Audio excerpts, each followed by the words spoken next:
MMA is being years behind conventional boxing. I would say the superficial damage from MMA definitely is much greater. I say this much, if you got any brains, stick to conventional boxing. Ahead of Jake Paul v Tyron Woodley on BT Sport, we're here to discuss MMA versus boxing. YouTubers can succeed in boxing, but they can't in MMA. Well, it's down to toughness, isn't it? You got to be a rock-hard DNA tough man to be an MMA fighter. Everyone knows that. You know, it's more easier in boxing because there's not as much to learn. You know, you're only using 2 fists on some movement, so it's pretty easy to teach. You can make more money from boxing. Well, I would have to agree with that unless you're Conor McGregor. I think you have to be really marketable in MMA to make any money. But in boxing, you can, I believe. You know, I believe you can. And I think that with these fights that we're having, like Jake Paul, Tyron Woodley, I think it's proven that. You know, we've got MMA fighters at the end of their career going over to boxing to make a bit of money, and the money's there for them to be made. So, you know, we're not seeing that in MMA right now. I'd agree with that statement. Yeah, I would too. You know, boxing, again, it's just the time it's been around. And I think Conor McGregor, he watched Tyson's persona really on his life, and I think he copied Tyson to a degree because he liked Tyson's outspokenness and he took it to another level. He was there at the right time, Conor, but again, very clever, very articulate, clever guy, and he's good at what he does, and he's great to look at, isn't he? He's a great watch. Love him. Yeah. Great stuff, especially throwing chairs at buses. He took the MMA outside. The only guy I know wants to fight a bus. Only in Ireland. UFC fighters have a wider skill set.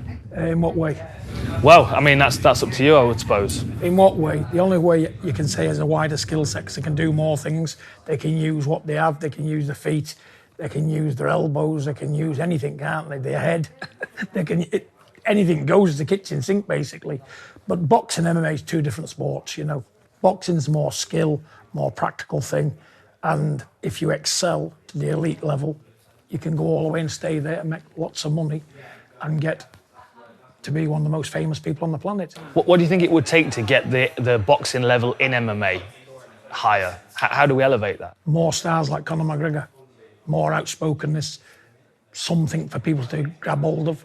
You haven't got that many characters. They're all good, strong, tough, blood and snot guys, but there's no characters out there, nothing, no marketable people. MMA is more dangerous than boxing. Tell me why. I'd agree with that. I mean, you know, elbows and knees to the head, kicks to the head. You know, you can be taken down to the floor and held down and beaten up with elbows and punches. You can be choked out. You can have your arms snapped and twisted and all kinds of stuff. I would say the superficial damage from MMA definitely is much greater. But that's because of, you know, the hard points that we're cracking each other with. I quite agree. I've watched it. You know, I'm a fan of it. And it is a bit gory at times. The choke out, there's no defence against that, is there? Once they've got that hold on, it's like a pit bull terrier, isn't it? Once it gets that locked jaw, it's game over. And once you're in that position, I've watched them, the best of them can't get out of it, can they? I say this much, if you got any brains, stick to conventional boxing. It's not just your nose what going conventional boxing. Your ears and everything goes I know. Look at these things, like I've had a dog chewing on them. Yeah, believe me. But listen, you make your stripes on, you can see that. I have. But listen, both great to watch. MMA is the future of combat sports. I could agree with that. Yeah? I could agree. There'll always be boxing, conventional boxing, because it's a place where superstars can excel themselves. But MMA, if they get the right superstars and they get the big crowds, it can equal conventional boxing. I do believe with the right stars in MMA, they can pull the 90,000 crowds. Boxing has more fans than MMA.